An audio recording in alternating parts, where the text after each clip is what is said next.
اهلا بيكم، انا نيمو من اي نيوز. اي نيوز هنتكلم على كل حاجه بتحصل حوالينا جوه مصر وبره مصر. تعالوا دلوقتي نشوف معانا ايه النهارده.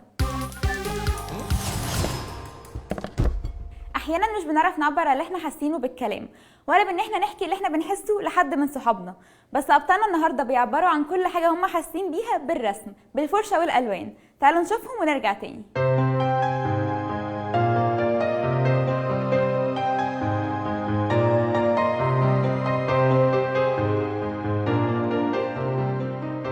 أنا اسمي ربا، وأنا بحب الرسم من وأنا صغيرة قوي. يعني كنت برسم حاجات بسيطة قوي بالألوان الخشب وكده. أنا اللي معلمة نفسي أكتر. مامي كانت بتساعدني قوي إن أنا يعني أظبط نسب وش البني آدم وكده. أكتر حاجة بحب أعملها إن أنا أرسم وألون بالرصاص من غير ألوان يعني. والمدرسة ضافت لي إن أنا بقيت يعني أرسم بألوان الزيت، حاجة أنا مكنتش أعرف أعملها خالص. انا شهد. انا عن نفسي ما كنتش بعرف ارسم خالص، واصلا ما كنتش عايزه ارسم عشان كنت مقتنعه ان انا ما بعرفش ارسم. بس الميس شجعتني على حاجات كتير قوي حلوه. انا شخصيتي فعلا طلعت فيها لاني انا دايما بحب الحركه واكتف وكده.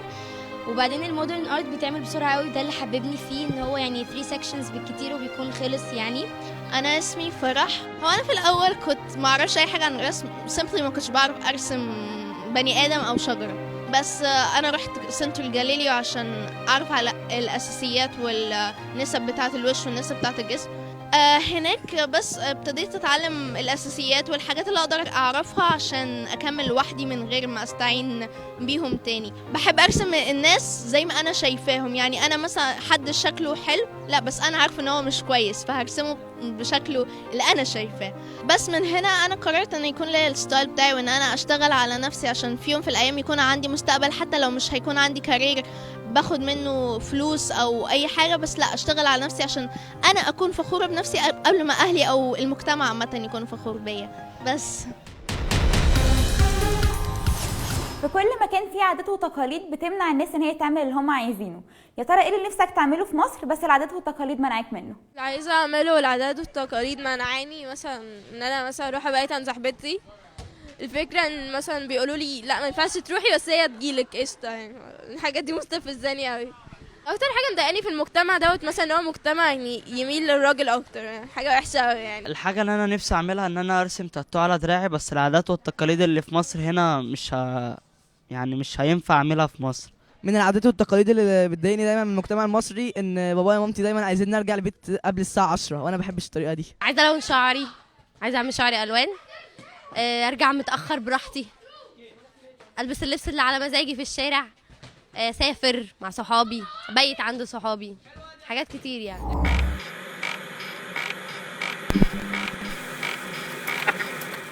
كل واحد في مرحله في حياته بيحب حد وبياخده قدوه.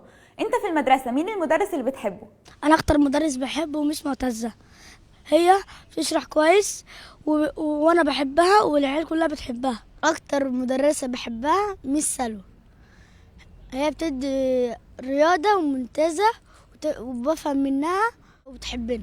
اكتر مدرس انا بحبه مستر احمد مصطفى، وهو بتاع رياضه، بس هو بيعاملنا حلو وبيفهمنا، بيخلينا بيقول لنا على الحاجه اللي احنا عايزينها بس، ولا بيضربنا ولا بيعاملنا وحش. اكتر مدرسه بحبها هي مس نجلاء شوقي، بردك مدرسه هي دراسات. هي شرحها بسيط ومش ما بتضربش، يعني ايه بتضرب لما تكون بتعمل لمصلحتنا. وهي بصراحة يعني شرحها حلو وانا بحبها وبحب شرحها قوي، وما كنتش بحب مادة الدراسات. لولا هي ما جت انا ما كنتش فاهمة في الدراسات دي خالص. 6 شباب مصريين بعد ما اتخرجوا من الجامعه قرروا ان هم يعملوا مشروع جديد، ان هم يحولوا زيت الطعام لوقود سيارات، والمشروع نجح وبقوا يصدروا منتجاتهم للدول الاوروبيه. دولة الصين بتبني أعلى تلسكوب في العالم عشان يشوفوا الظواهر الكونية اللي بتحصل، واكتشفوها بسهولة جدا، وحاليا بيبنوا تلسكوب اسمه نجاري 1، وده على ارتفاع 5250 متر فوق سطح البحر. تعالوا نشوف محضرين لكم ايه الفقرة اللي جاية ونرجع تاني. Mi nombre es Eduardo, tengo 15 años, practico en la Academia de Alto Rendimiento, en la única pista olímpica del país todos los días.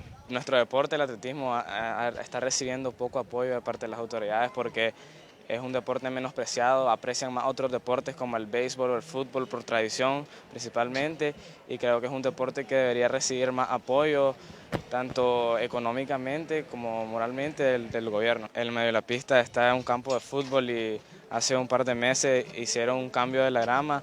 En este proceso dañaron mucho la pista por el polvo y porque pasaban camiones de más de 10 toneladas y no tomaron medidas adecuadas para este proceso. Le pediría a las autoridades que apoyen más este deporte porque es un deporte muy bonito y recreativo para las escuelas nicaragüenses y que cuiden más nuestra pista porque es la única que tenemos.